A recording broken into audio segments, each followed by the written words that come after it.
It's always a good sign. That is a good thing. All righty. Well, it's 10 o'clock, so let's go ahead and get started. Good morning to everyone. My name is Giselle Delgadillo, and I'm a water conservation specialist with Alameda County Water District. I'm also joined by my colleague, Megan Marino, who is also a water conservation specialist at the Alameda County Water District. So thank you all for joining us this morning for our landscape workshop on how to prepare to irrigate efficiently this summer.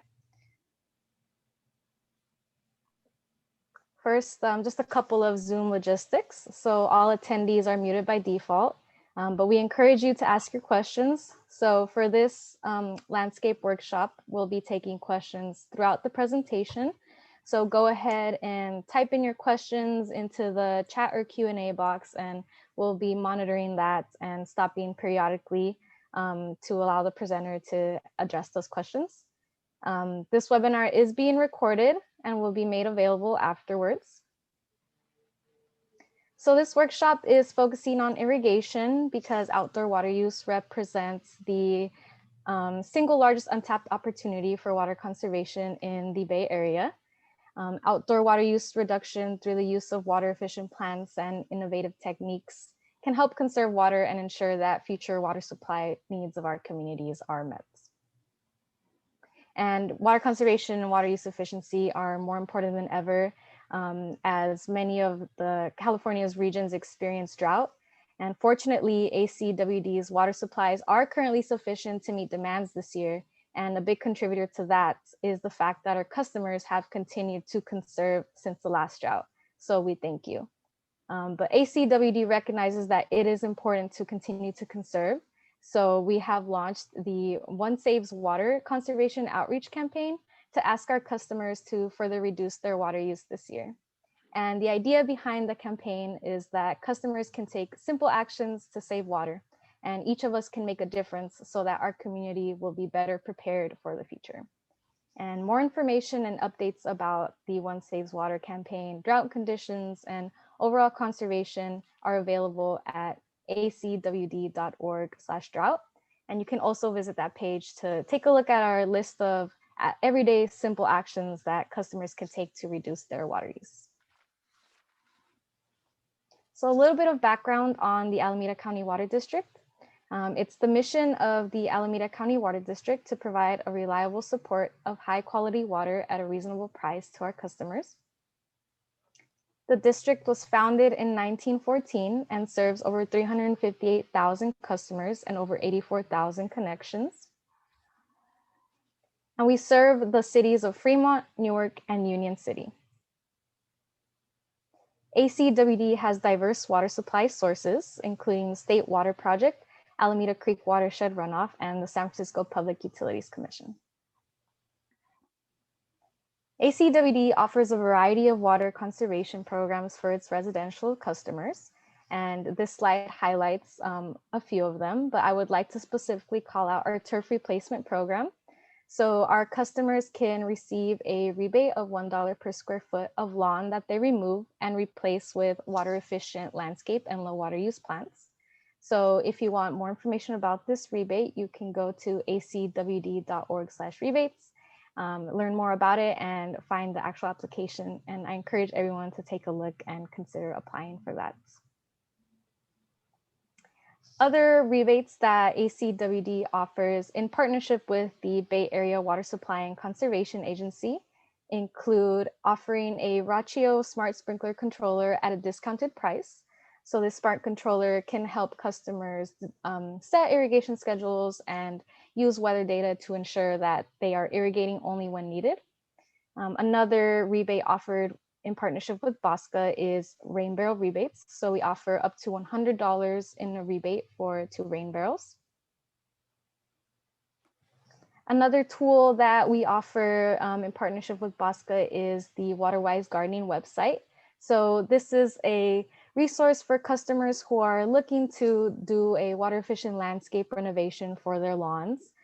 It provides a water calculator, a plant selection tool, and a gallery of water efficient gardens that have plants identified to help customers get ideas on how to convert their lawn to water efficient landscaping. So a little bit about the Bay Area Water Supply and Conservation Agency, also known as BAWSCA. BAWSCA represents 26 agencies that include cities, water districts, a water company, and a university that purchase water wholesale from the San Francisco Regional Water System. BAWSCA member agencies provide water to 1.8 million people and over 40,000 businesses and community organizations in Alameda, Santa Clara, and San Mateo counties. And BAWSCA's goal is to provide high quality supply of water at a fair price. Here are some other upcoming webinars that BAWSCA is hosting as well. The next one is on May 29th. And please note that this presentation is general in nature and is not intended to be an exhaustive review of the subject matter. The information contained in this presentation does not necessarily reflect the policies of ACWD, BAWSCA, or its other member agencies. And if you have any questions about ACWD's water conservation programs, please feel free to reach out to our water conservation team at this number and this email, and we'll be happy to answer any questions you have. And now it's my pleasure to introduce our presenter for the day, Mr. Frank Niccoli, who has an extensive list of accomplishments, and these are just a few. So Mr. Frank Niccoli has been a gardener for over 55 years. He has degrees in horticulture from Cal Poly San Luis Obispo and the College of San Mateo, and he has a degree in business psychology from the University of San Francisco. Some of his professional associations include being the past president of the California Landscape Contractors Association.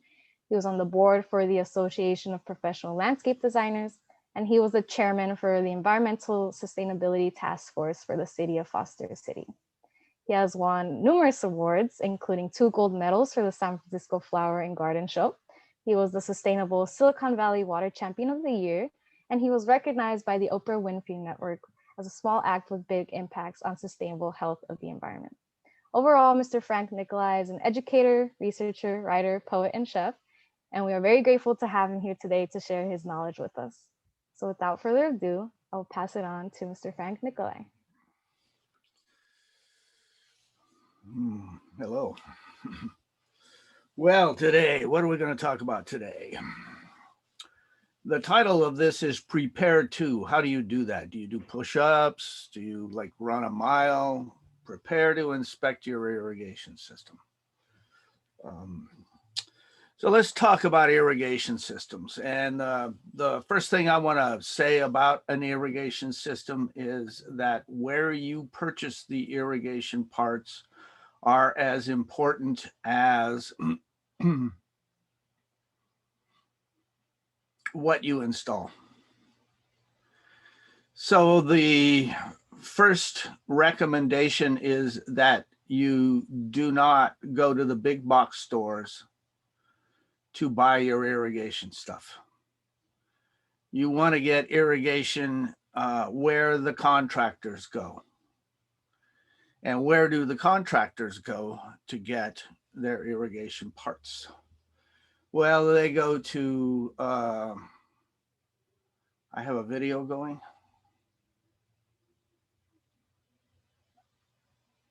Let's do this. Okay. So can everybody see my screen? Yeah, we can see it. What video was going? We were seeing you speaking, but now we see this irrigation system setup Google search. Okay, all right.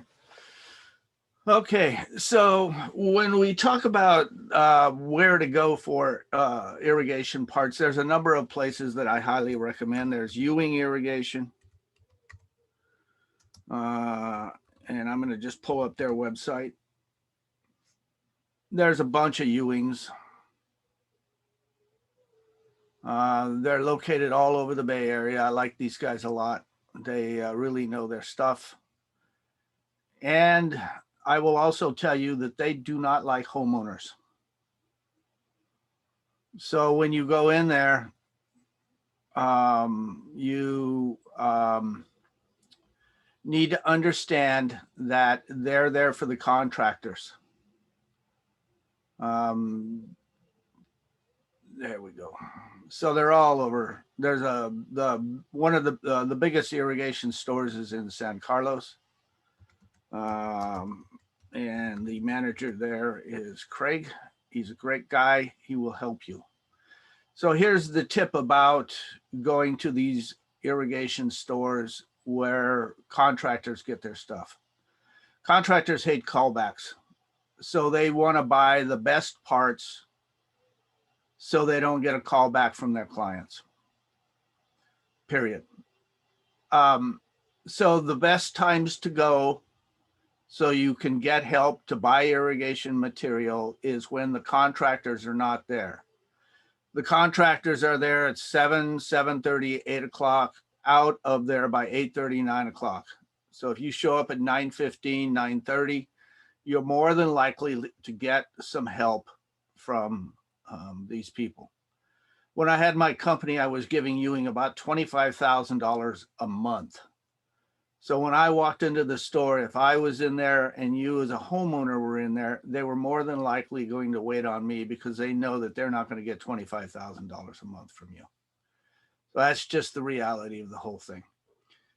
The contractors come back at about 11:30 and they're gone by about 1.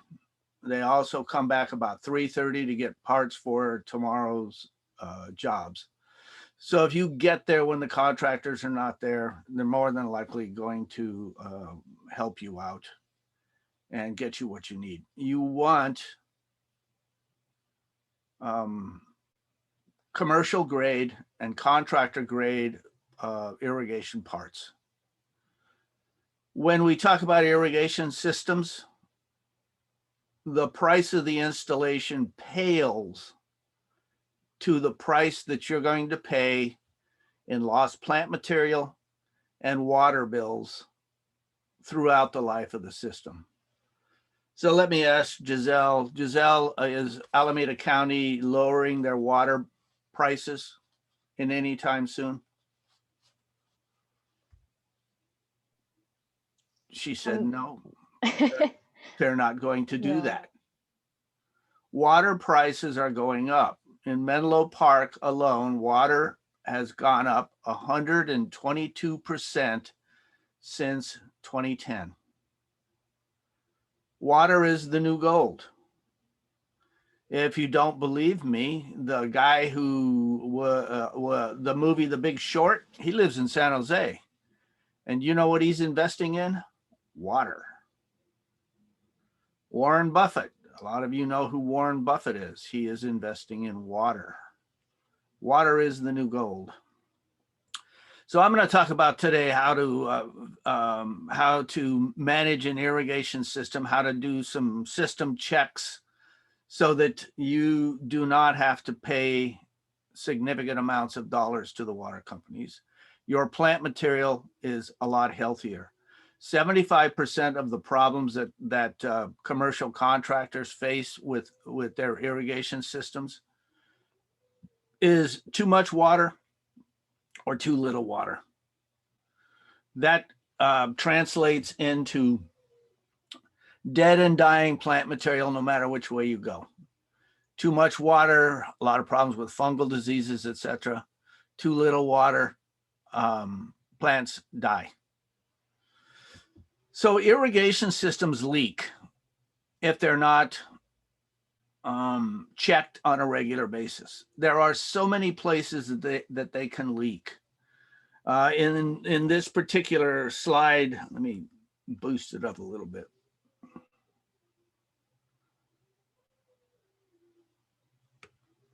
Let's see.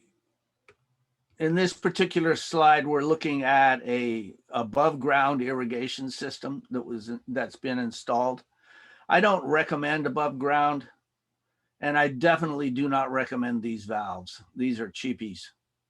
And we'll talk about valves in just a minute. But they will leak. They'll leak here, they'll leak here, they'll leak here. They'll leak in a number of places. Point of connection is a good place to leak. If you have a leak, a small leak, that leak can translate into almost 6,000 gallons of water a month with just a small leak. That's 72,000 gallons of water a year. So you need to check your irrigation system a number of times throughout the year. The way I recommend to people in terms of timing is do it on the solstice, spring solstice, summer solstice, fall solstice, and then the winter solstice. March 21st, June 21st, September 21st, December 21st.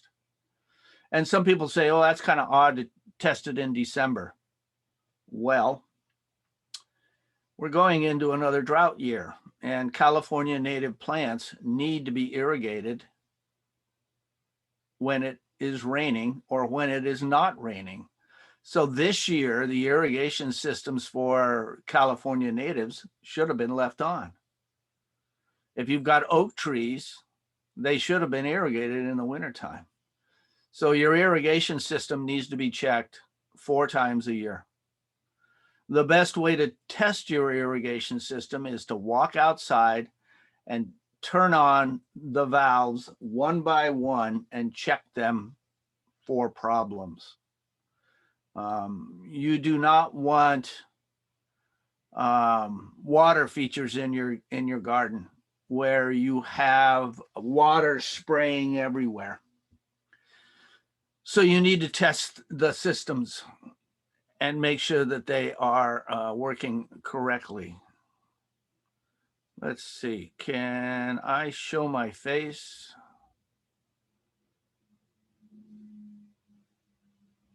I can't see my face on camera. Giselle, can you allow me to show parts and stuff? Yeah, so currently is your video on? It says unable to start video. You can't start your video because the host has stopped it. Oh, I see.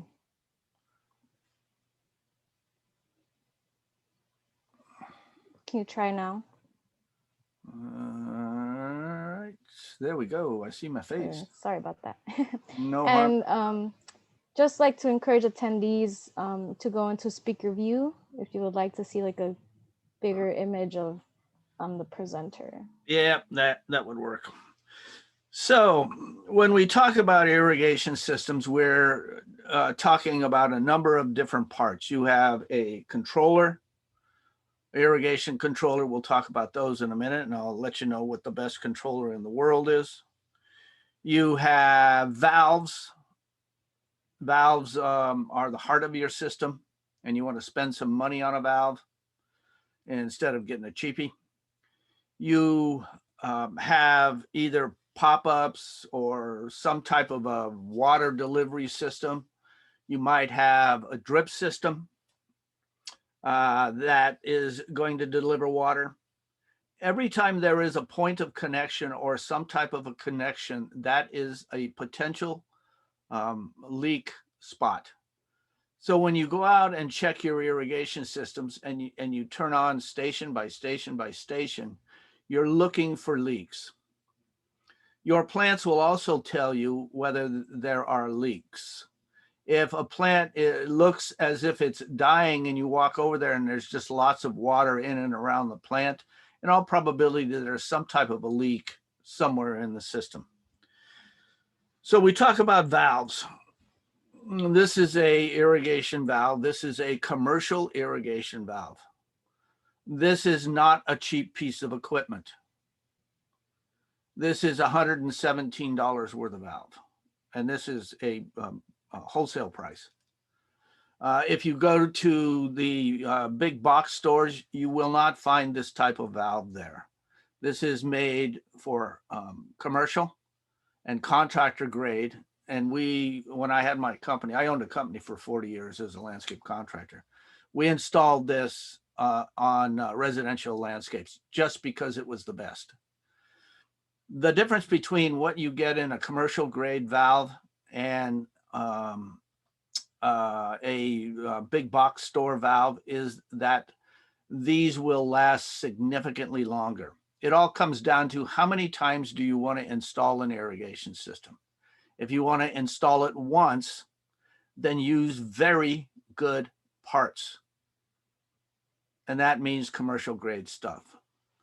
So the valves are really important because a commercial grade valve on the inside of the valve, and I'm going to take the valve apart, has this in it.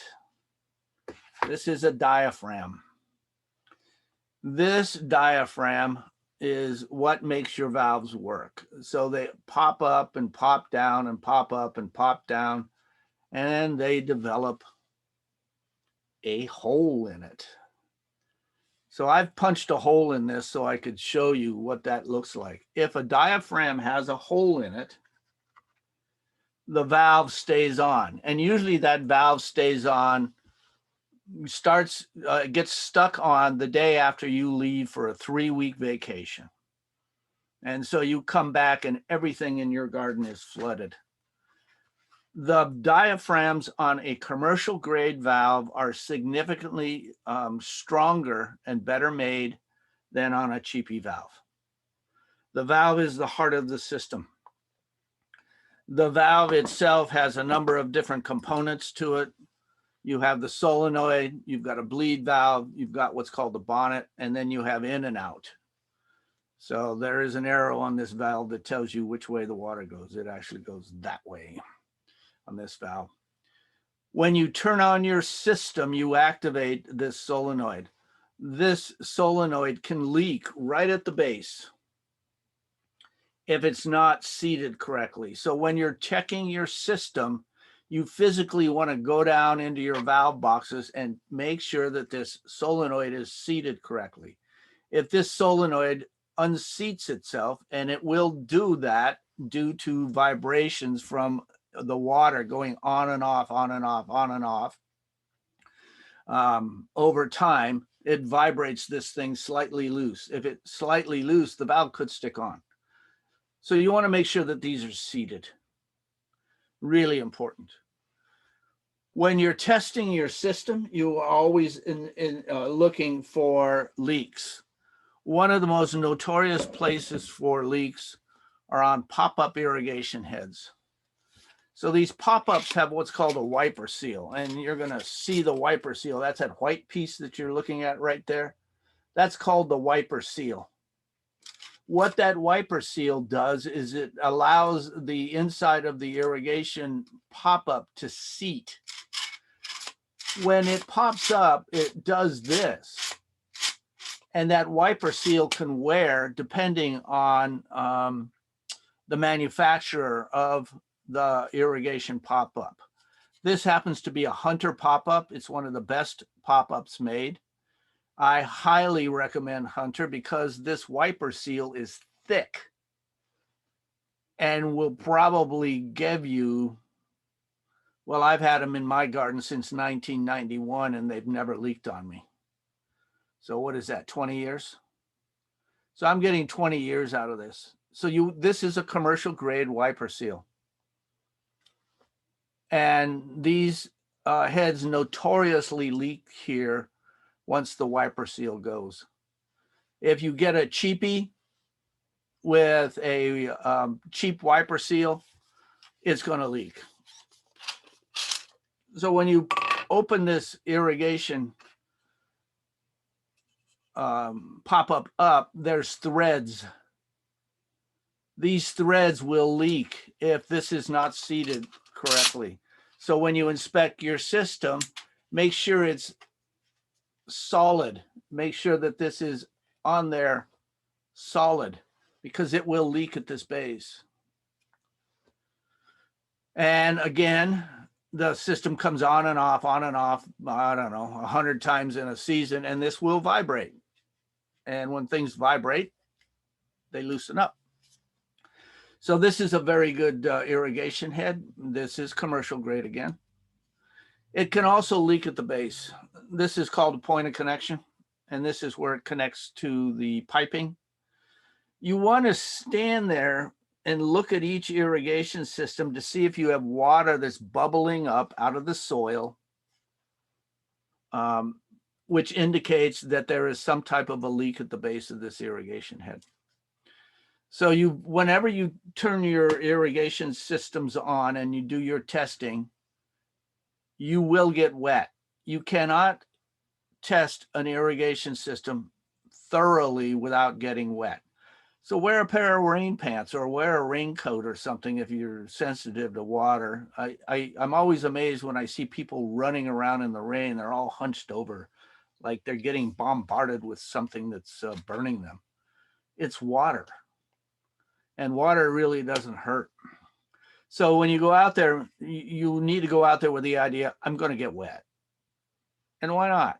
Have some fun. I mean, when you were a kid, didn't you love to go out and jump in puddles? It's the same thing with testing your irrigation system. You're going to be jumping in the puddles. Also look for pop-ups that don't pop up all the way. If it pops up halfway, it's not seated and it is going to leak. Whenever you're testing these irrigation systems, you want to pull the nozzles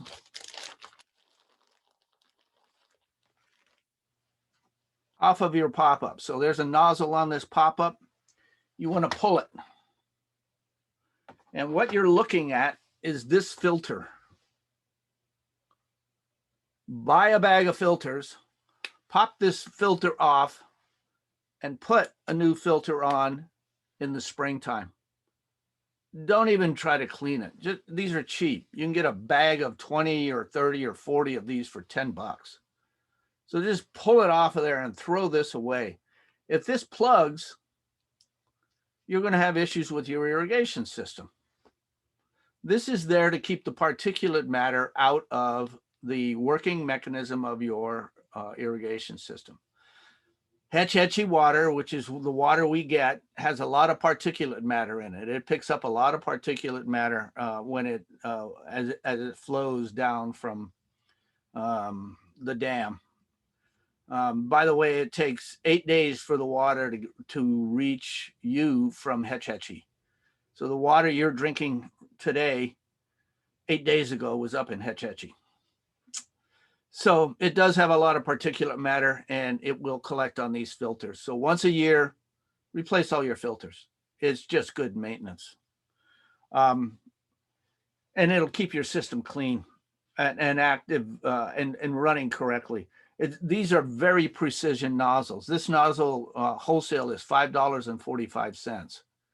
It is the best nozzle ever made for irrigation systems. We're going to talk about this one a little bit later and why it is so good for your systems. So it can leak there. So you want to check your pop-ups, make sure that they are spraying the right areas. So on these commercial grade irrigation heads, they have what's called a ratchet system, which means that you can turn this, turning the irrigation head. So you're adjusting where the spray of water is going. It's very important that you adjust your system every year. Make sure that the nozzle is correctly placed to irrigate what you want to irrigate. In all of the years that I did landscape contracting and I watched water spraying on concrete, the concrete never grew. So why are we watering it? So you want to make sure you're watering the plants and not the concrete. If you find a broken irrigation head, there's a couple of things you can do.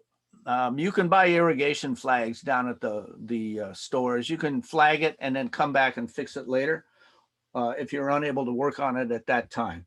If you're able to work on it and get it fixed right now. Whenever you're looking at irrigation systems, you always want to make sure that you check the valves.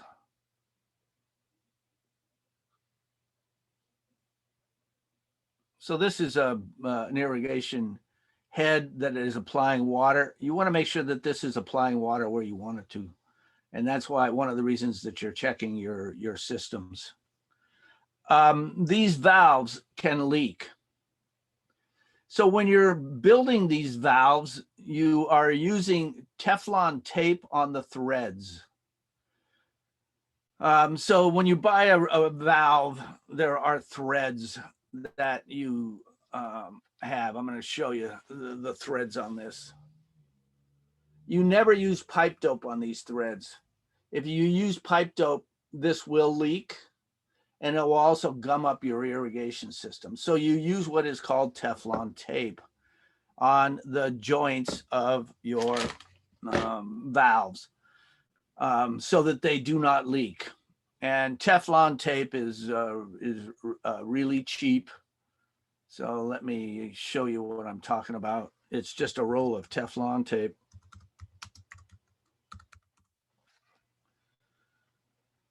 Looks like this.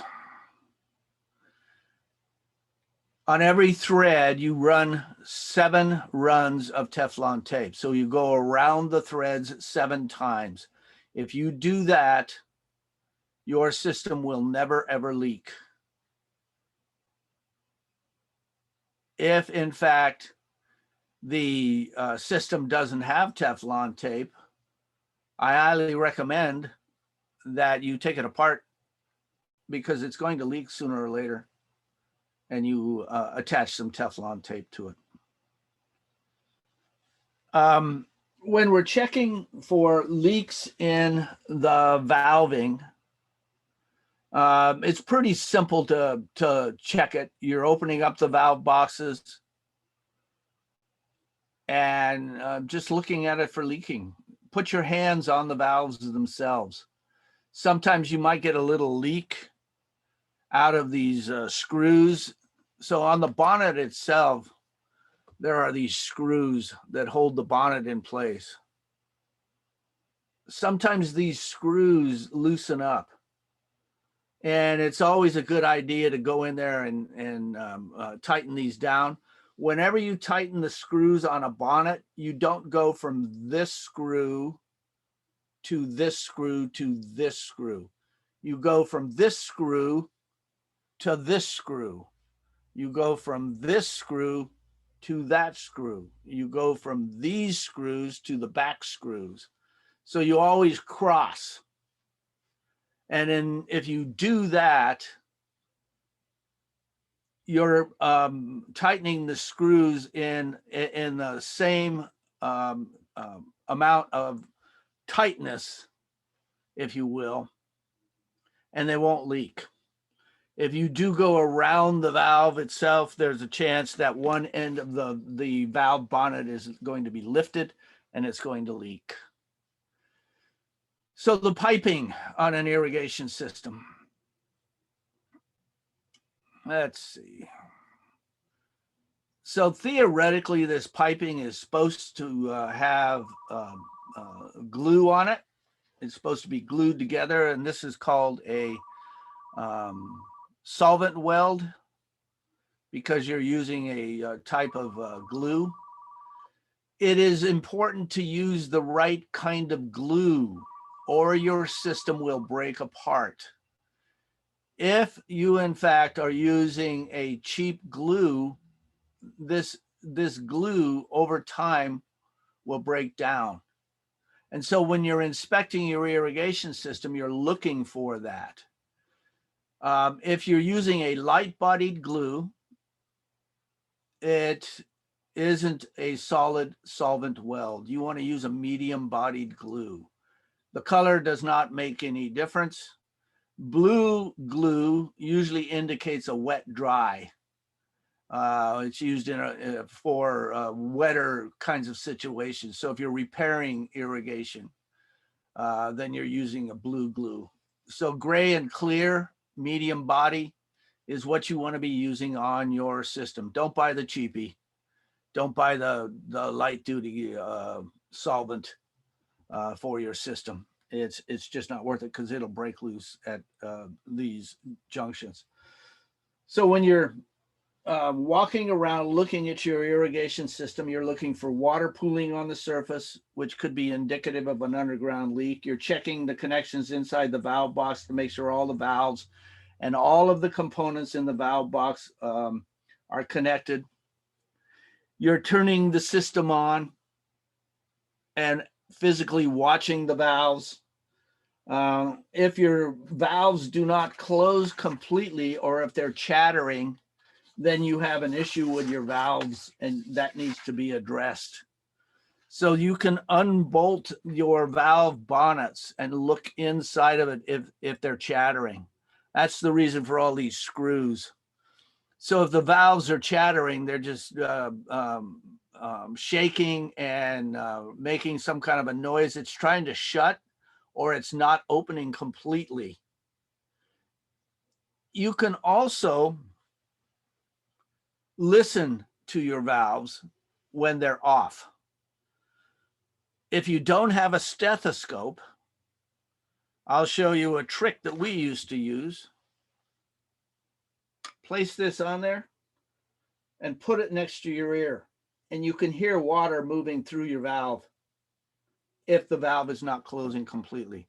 You can also do this with a screwdriver. Put the pointy end of the screwdriver on the valve, put the rounded part of the screwdriver up to your ear, and you can hear water movement in your systems. If the valve is off and you do the screwdriver trick and you hear water moving through your valving system, it means your valve is not completely shutting off.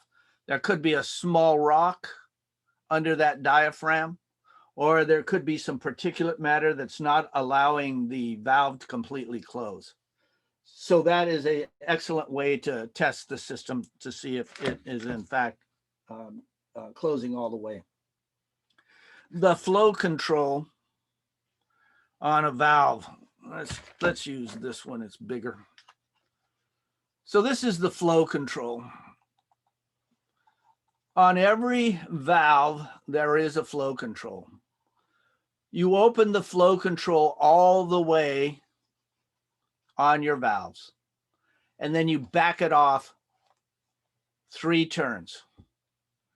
What that means is that when the valve comes on, the diaphragm is extended 81%, not 100%. That means that your diaphragm is going to last a lot longer, and more importantly, the valve is going to shut down every time. It's not so much the valve turning on that's important.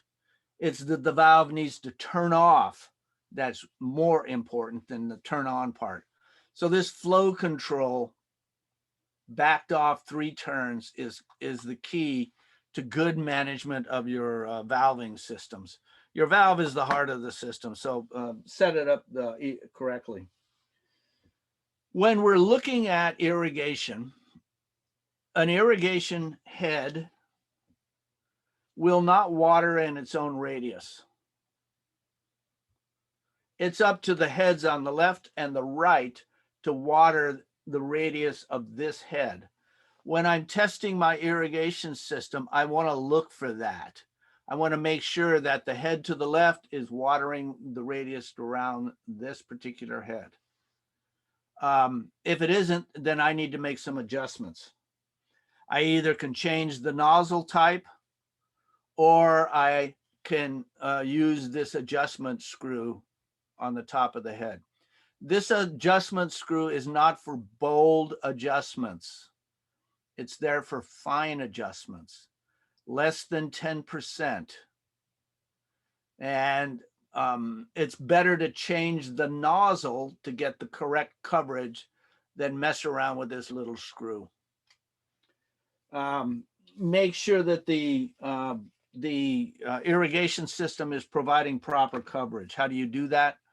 Well, there's a couple of ways. You can save cat food cans, or just get some cans out there, any kinds of cans, and you want to place them in and around your irrigation system just to make sure that you're getting uniformity.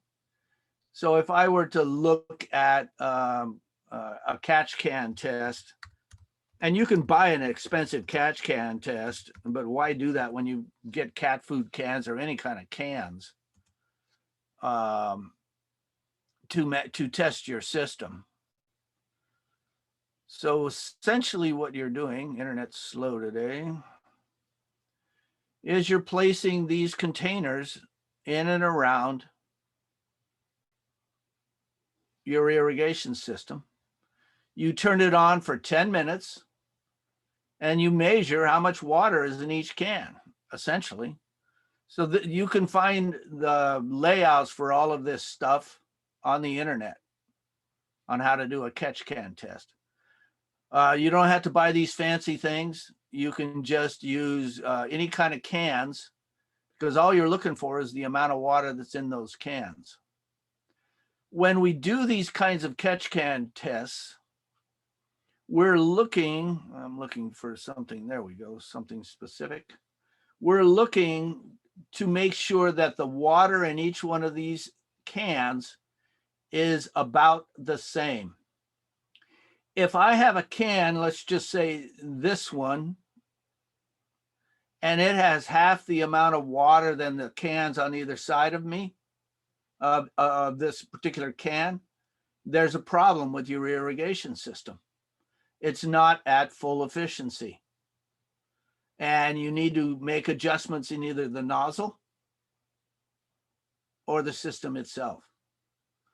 It's real simple to do this catch can test. Don't overthink this. Just get a measuring cup out of the kitchen. Any kind of cans you'll use. You need about 16 cans.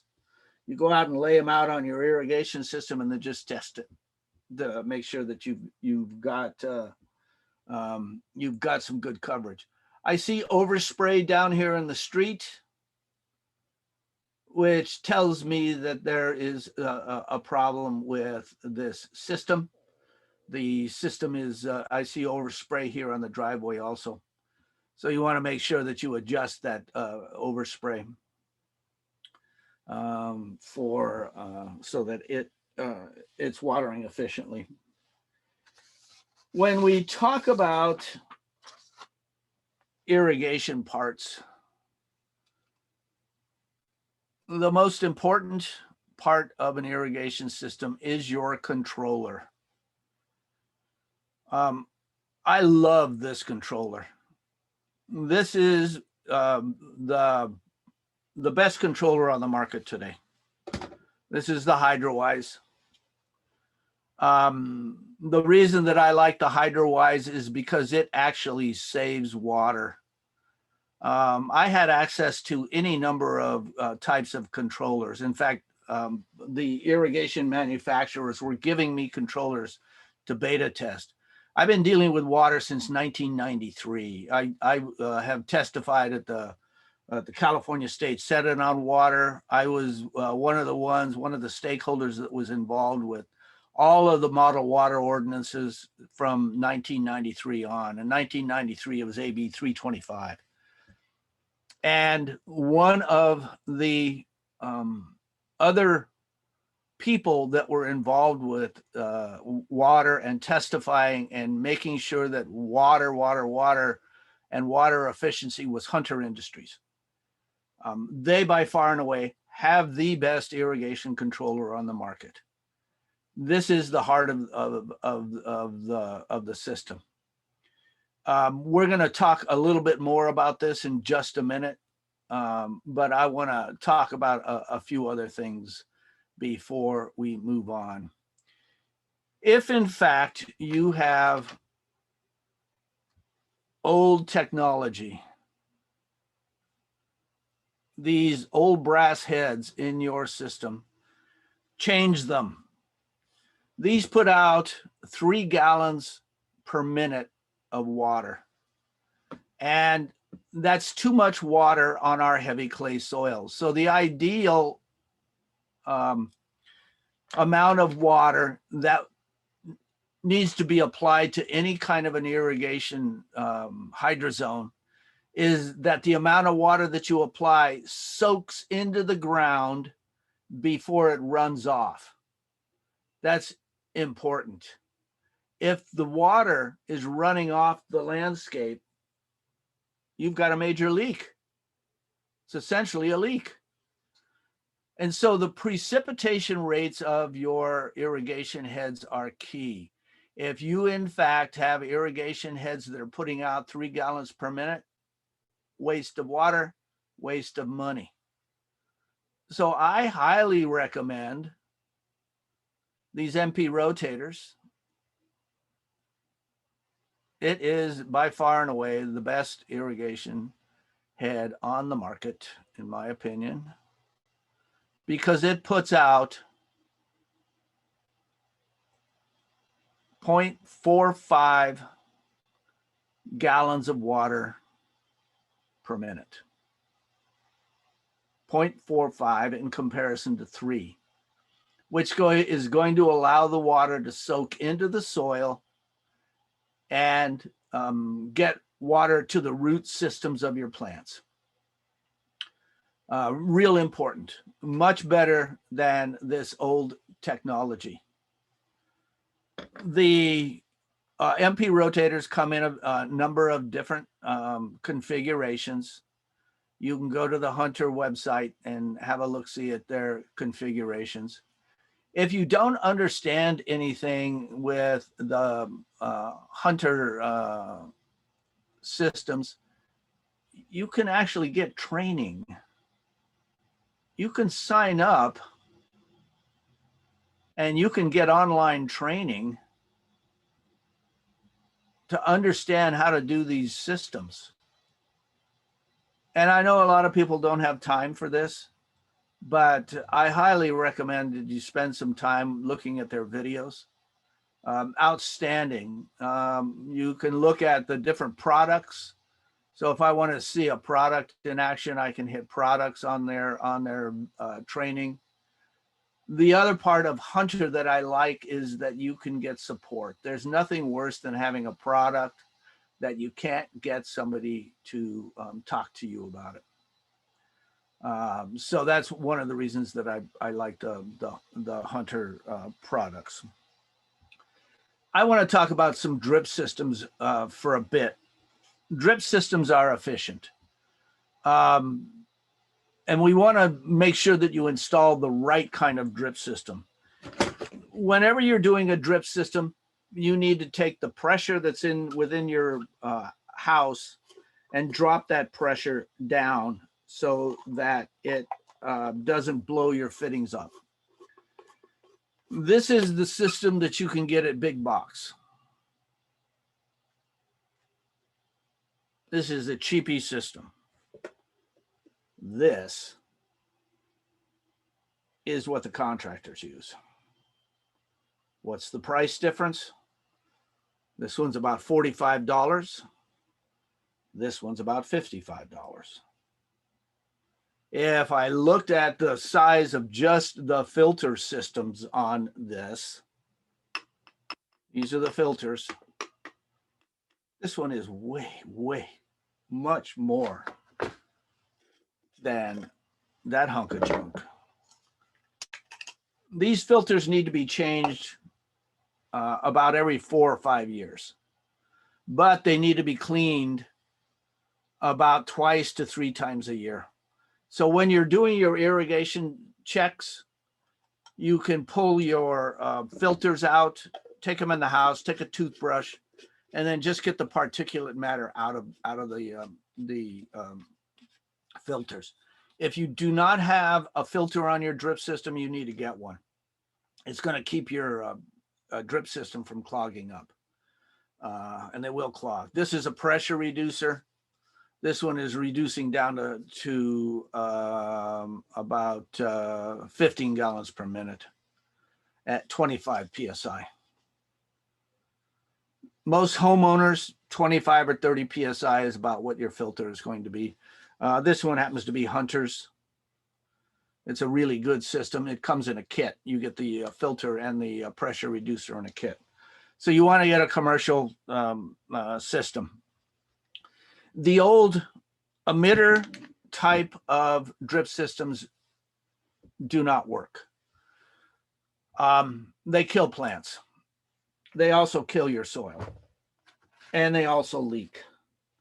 So you don't want to spend money and time on those kinds of systems. The system that I really like, and the system is a self-cleaning system, is Netafim. This is Netafim. And most people will use Techline CV. Techline CV comes in 2 sizes. You want the 1/2 inch size of Netafim. Don't buy the 1/4 inch. I like Netafim, but their 1/4 inch is not worth the money. Get the 1/2 inch. This Netafim site has tons of information. So solutions for homeowners, you click on that and it will tell you how to save water with drip irrigation, smart ways to water. Netafim will, not might, reduce your water by 70% if it is installed correctly. And they have a number of different configurations on how to install Netafim correctly. Oh, I don't want to watch a video. Let me go back. I thought that was going to be more of a show and tell.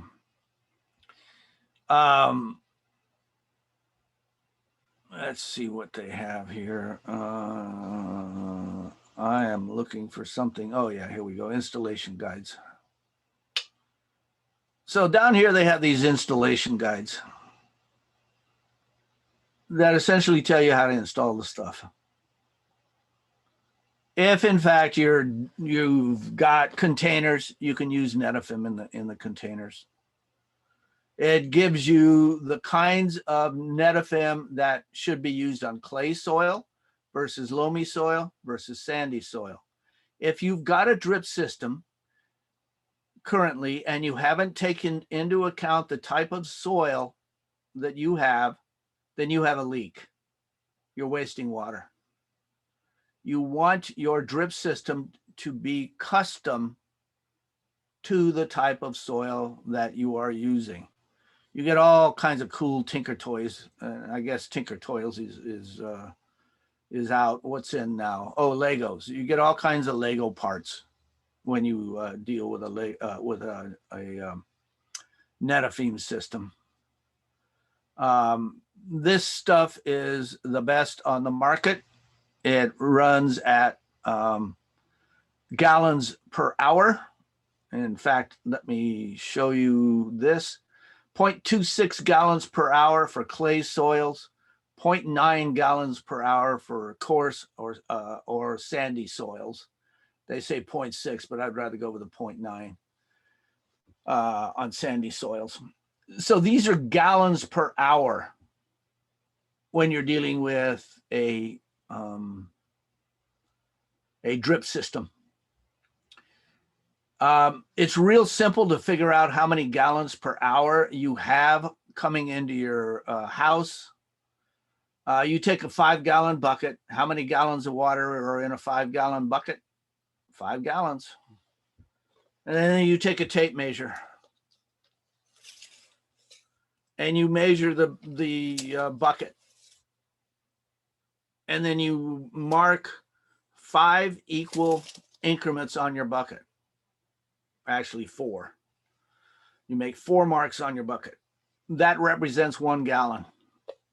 All you did was take whatever measurement you got, divided by 5. At that point, you just go in and measure, mark it, walk up to a hose bib, put the bucket under the hose bib, turn the hose bib on, and then do 1 Mississippi, 2 Mississippi, 3 Mississippi, 4 Mississippi, 13 Mississippi, 14 Mississippi, 15 Mississippi. You want to run it for 15 seconds and then pull the bucket away, shut off the water. Look in the bucket. How much water do you have? Let's just say that the water comes up to the 2-gallon mark. How many gallons do you have coming into your house a minute? Well, 4 times that 2 gallons, because I only did it for 15 seconds. There happens to be 4 15 seconds in a minute. So I'm multiplying by 4, which means I have 8 gallons per minute coming into my house. How many gallons per hour do I have? I have 480. 60 times 8 is 480. So when I go back to these Netafim systems and I want to figure out how much Netafim I can actually lay into my system, if I'm using this Netafim, and I'm just using this because it's easier for me to figure it out, at 1 gallon per hour, okay, it's 0.9, but I'm going to round it off to 1 gallon per hour, I can put out 480 gallons in one valve. If I, in fact, are buying this at 12-inch increments, so in other words, every 12 inches there's an emitter, that means I can put out 480 feet of this netafim without running out of water on my drip system. So this makes it really easy to figure out, and it also makes it easy to install. If I'm doing trees, I would run 2 or 3 circles of netafim around the tree, never up against the base of the tree, and it will water the entire tree.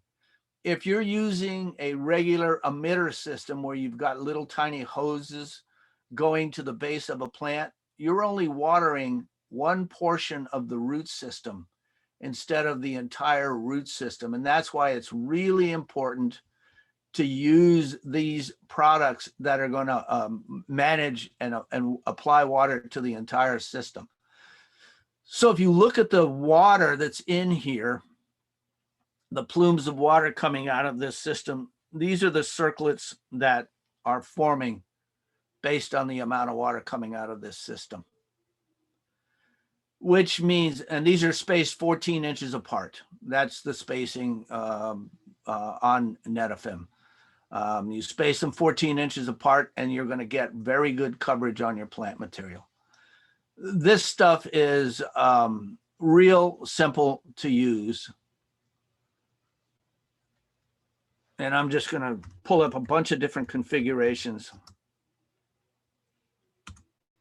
so you can just see how simple it is to run this stuff.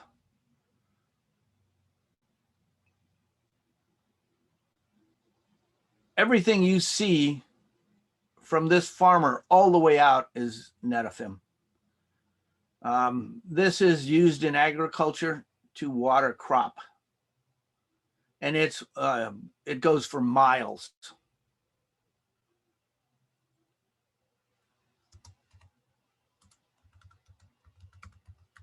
Let's look at the residential side.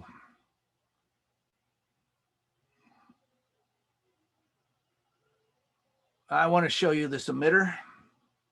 This is a self-cleaning emitter that is on a netafim system. So this self-cleaning emitter means that the water spins through this emitter and it kicks the particulate matter to the outside, which goes down to the end of the line, which means it doesn't clog. This is the proper way to irrigate a tree. You're putting 2 or 3 lines of netafim around the tree, or 1 on a small tree.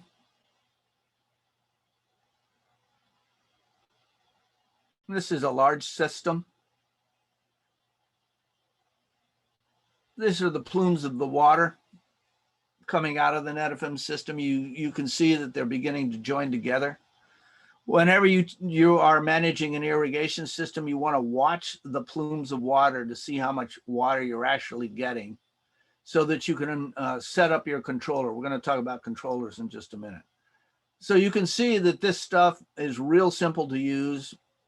You don't have to do straight lines. You can be creative if you're artistic. If you happen to be an engineer, you can do straight lines. There's nothing wrong with that. I always find that engineers love to do straight lines.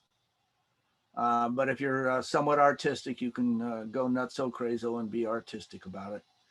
Outstanding in vegetable gardens, raised beds. You can put these netafim systems in these raised beds and grow a lot of crop. I teach at Foothill College. I'm the director of the horticulture program at Foothill College. And we have a 1-acre permaculture garden. It's all irrigated by netafim. So this system here has got netafim in it, I guess. I don't know. So the Netafim system is an outstanding way to irrigate. This is a bed of annuals. They're irrigating with it. You can do vegetables. You can do ground cover. So this job here, they put in a ground cover to irrigate it. Another picture of a Netafim system. You can actually grow grass under these Netafim systems. And I'm not recommending turf, but there's a turf manufacturer down in the Gilroy area that's experimenting with this. And he's actually growing a stand of turf with Netafim. He just wanted to prove to himself that he could do it. Okay, do I have any questions in the chat? Just yet? Not any so far. One so far? All right. Anybody have any questions before I move on to the next subject? All right, silence. So the heart of every irrigation system is the controller. As I said, I like the HydroWise system for a number of reasons. This is my system. I have a HydroWise controller at Foothill College and one at my house. So the one at Foothill College, I can control from my computer at home. Many of the contractors are going to these HydroWise systems because they can control their clients' watering systems from their homes. I can look at my HydroWise system and I can look at all my zones. So my patio, I have a time-based system on my patio. On my front curve, I'm using what is called smart watering, and I'm also using a cycle and soak because I am on a slope. So I can go to this front curb. I can see exactly how much time it watered. So it watered May 21st at 7:13 for 4 minutes. Then it watered for 14 minutes, and then it watered for 14 minutes. So it shut off. It started at 5:35, watered for 14 minutes, shut off, came on at 6:24, watered for 14 minutes, shut off, and then came on at 7:13. This is what I mean by cycle and soak. Whenever you're managing an irrigation system, whether you have this kind of a controller or a regular kind of controller, you walk outside, you turn the thing on, and you watch it. As soon as you see it begin to run off, that's when it should shut down for a certain amount of time. Because if it doesn't shut off, you have a major leak and you're dumping water onto the concrete and the concrete will not grow. So this particular system is on smart watering, which means that there is a weather station near my home that Hunter manages, and it's feeding data into my controller. That data determines exactly how much water each of these zones irrigates. This HydroWise also has what are called irrigation triggers. Don't water when today's forecast is less than 68. Water 30% when the forecast is less than 70. Water 30% more if it spikes over 80. Don't water when there is a 80% chance of rain. Don't water when the winds are high. So the last few days, we've had some really high winds. My system will not water when the winds are over 27 miles an hour. It automatically shuts it down. I can put in sensors. I happen to have a rain sensor on mine just because I wanted an additional sensor. I can also go through and get the controller settings. I can see if it's connected to Wi-Fi. I can actually be on a cruise ship and turn my irrigation system on using my phone. I also get reports. I get a watering schedule on what's going on with my system. I can look at weather. I can look at water usage. Here's my water usage report. So my rolling average for the last 7 days. So I'm currently at a 77% water savings currently. A flow meter, I can put a flow meter in, it'll tell me exactly how much water is running through my system. I can look for flow rates per minute on my water meter, and I can also do diagnostics. So the diagnostics means that I'm looking at my solenoid and my solenoid load and making sure that my solenoids are okay. So I can look at the amount of amps that are going through my solenoid to make sure my solenoids are working and they're not burning out. I can look at historical weather and see what is going on my system. So I love this system just because it does a lot for me. It allows me to save water. So currently I'm at about a 70% water savings over a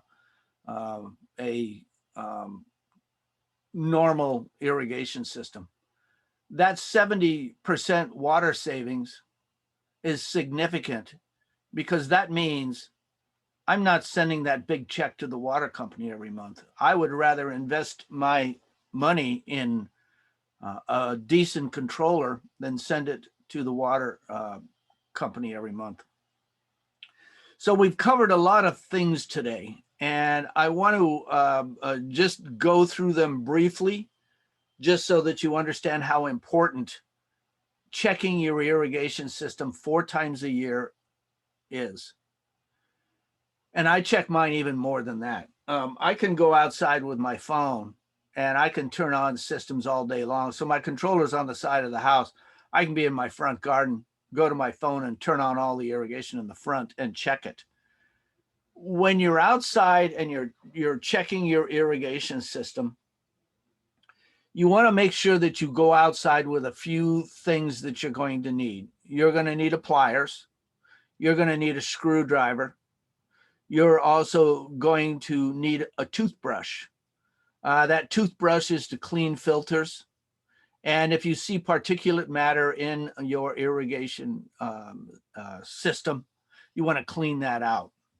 You also want to make sure that when you're removing these irrigation heads, and you should do this once a year, and that'll be in the springtime, that you're removing these nozzles, and you turn your system on to blow out all of the debris that's in it.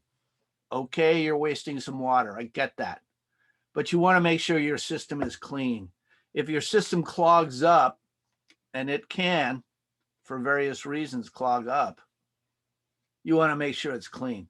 And don't forget, replace these filters. Do not clean the filters every time you're checking. Once a year, you're replacing all the filters. It's cheap, $10, you get about 20 or 30 of these filters. It's so much easier than cleaning them. The other times that you do check your system, go out there with that toothbrush and just brush the garbage out of them. Just clean them up. An old toothbrush works really well. So you want to clean your pop-ups and make sure that they're clean. You want to go to your drip systems. You want to pop the top on your drip systems. Clean these filters out. Filter is on the inside.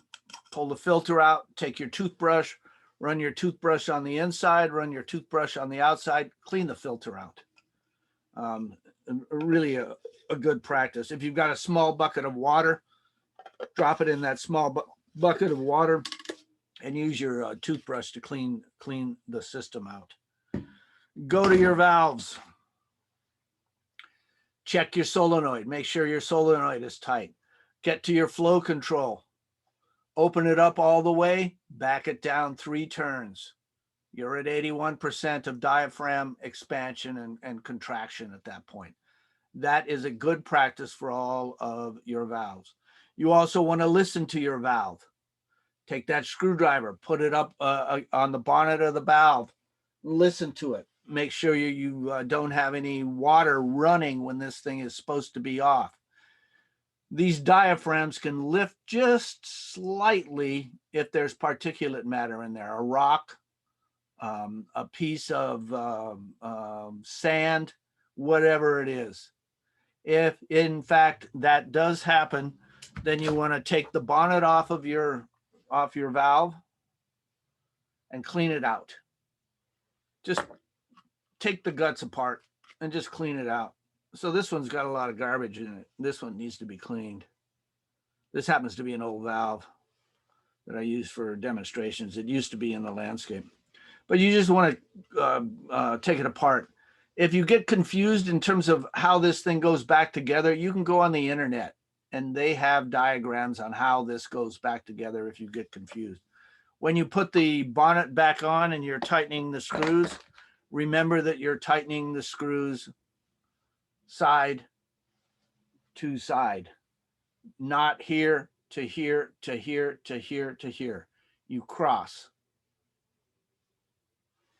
And that way you're going to tighten this bonnet down evenly throughout the entire bonnet. That's important because sometimes it can leak here where it comes together from the to the body of the valve. When you're buying valves, get a good valve. You want a valve that's going to last you. If you don't mind installing your irrigation system a couple of times, get cheap valves. Pretty much that. You'll be replacing that valve. That valve will stick on. If you are using valves and a drip system, you want to make sure that the valve itself is made for a drip system. Not all valves are made for drip systems. It's the valve has a characteristic, meaning that it needs a certain amount of flow to turn off. On a drip system, we're dealing with gallons per hour. On a regular spray system, we're dealing with gallons per minute.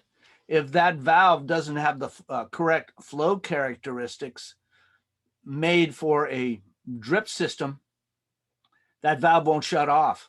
It'll come on, but it won't shut off.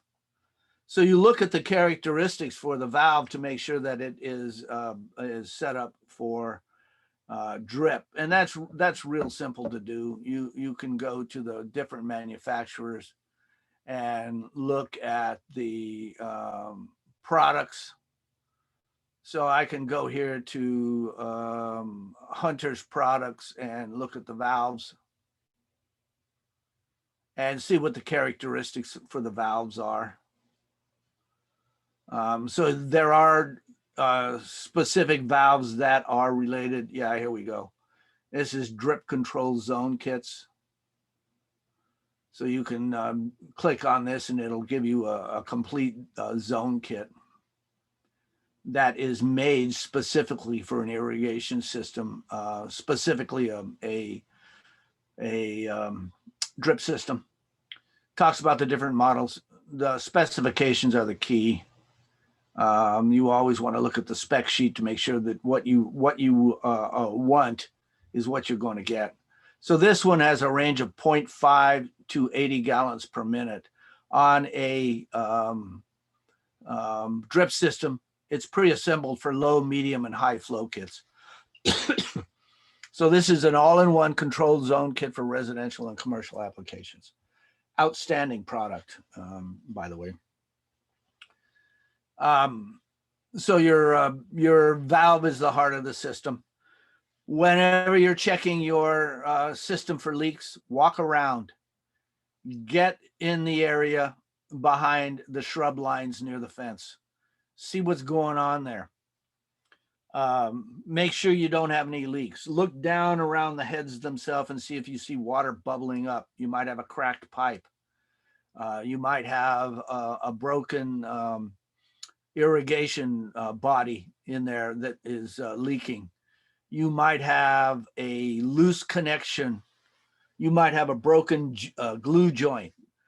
So you want to walk around the entire system and make sure that the amount of water is exactly what it should be.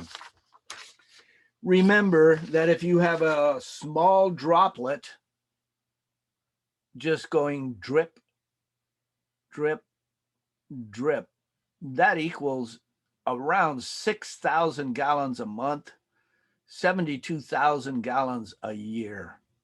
That's a lot of water. I don't know how much a gallon of water Alameda is charging for. I don't know what they're charging for a gallon of water, but if it is a nickel a gallon and you have that 72,000 gallons, that's $3,000. You could take a vacation to Union City, that kind of money. Anybody have any questions? Yeah, thanks for that summary, Frank, about just highlighting the main tips and tricks. We do have a few questions in the chat. Okay. I don't know if you want to take a look, or I could just read them out now. Let's see, what do we got? This is so helpful. Where can we see more videos and resources from you? Well, you can actually take classes at Foothill College. All of our classes currently are virtual. I am teaching this summer. I'm teaching what is called a Hort ADD, which is a summer skills class. Do I have any recommendations for professional installers and consultants? It looks like Kyle is going to answer this question live. That was just me noting it so that we could answer it during the webinar. Oh, I got it. Okay. You can go to the California Landscape Contractors Association, clca.org, and they have professional irrigation contractors and installation consultants in their database. You can go to the water side of CLCA. And in 2002, I started the water management program for the California Landscape Contractors Association. I worked with 4 other contractors, and we devised the CLCA water management program. And we certify, and it's a federal certification. We finally got federal certification on it in 2012, that our people are WaterSense certified consultants and installers. And you want to look for the guys that carry the expert. You're provisionally certified after 1 year of managing water, and we make them manage water. We don't just give them a little test and then you're done. They have to manage water, and they have to prove to us they know how to manage water, and then they get their certification. The expert certification is much harder to get, and so those are the guys you want to look for that have the expert. I'm an expert. I have an expert certification, and I don't do consulting anymore. I'm a teacher. This is how I want to end my career. So in lawns, would you recommend running in-ground PVC lines or surface lines with garden hose? Oh, I would use in-ground PVC. Absolutely. Definitely. It's a much more robust of a system. You're going to have a lot less problems with it.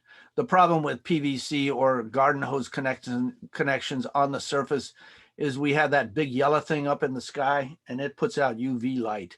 UV light and plastic do not mix very well together. It breaks it down. And that's one of the reasons that I do not like above ground valves, because that UV light is going to break those valves down over time. And as I said, it's usually going to fail the day you leave for a 3-week vacation. So any other questions, concerns, problems, or issues? Do drip systems need to be blown out? Yeah, you do. You blow them out about once a quarter. Just go in and look at your system. The system usually has a clean out at the end of the system. And what I do is I go out there with a bucket and I open up the clean out, put the end into the bucket and then turn it on. I catch the water and then I go water some other plants with that water. So yeah, you want to do it about once a year. It's always good practice. Any other questions, concerns, problems, or issues? Okay, any other questions? Am I seeing anything else? You're welcome, Mona. Anytime. You know how to get a hold of me. I'm here all week. Be kind to your waitresses. Okay. Yeah, I don't see any more questions in the Q&A or in the chat. All right. Make sure you sign up for Foothill classes. We love getting people in our classes. Trust me. And this summer we're going to be virtual, which means you can sit at home with your cup of tea in your bathrobe and I'll teach you things. How should we contact you for further questions? And my email is NICCOLIFRANCIS at fhda.edu. I think Giselle is putting it in the chat. I think, I don't know. Yeah, I typed it in. Did you?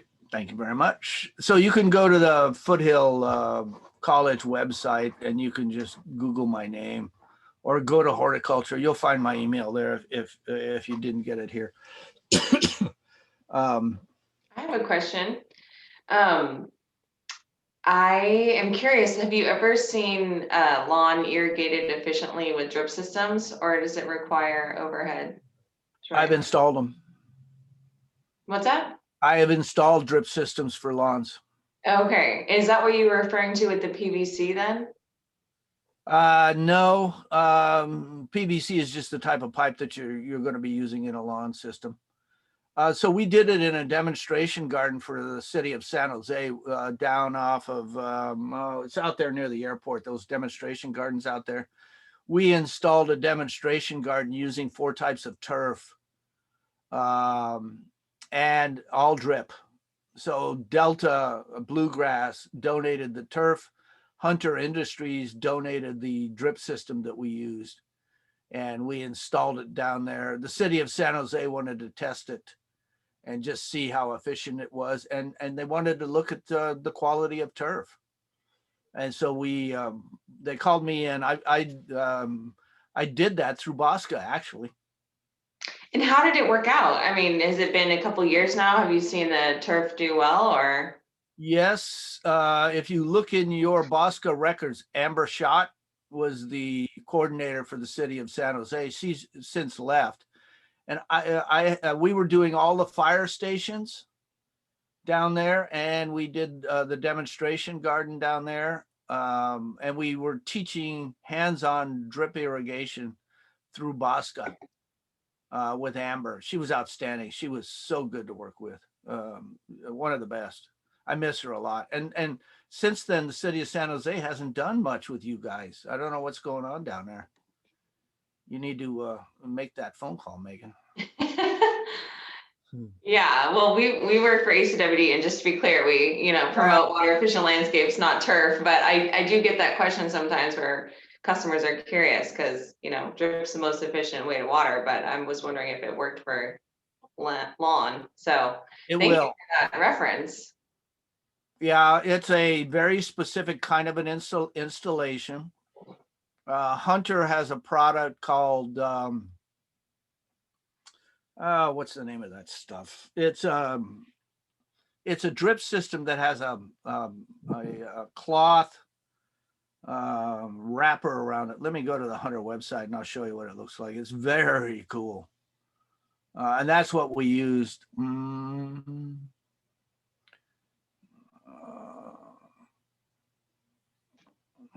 Come on, where is there?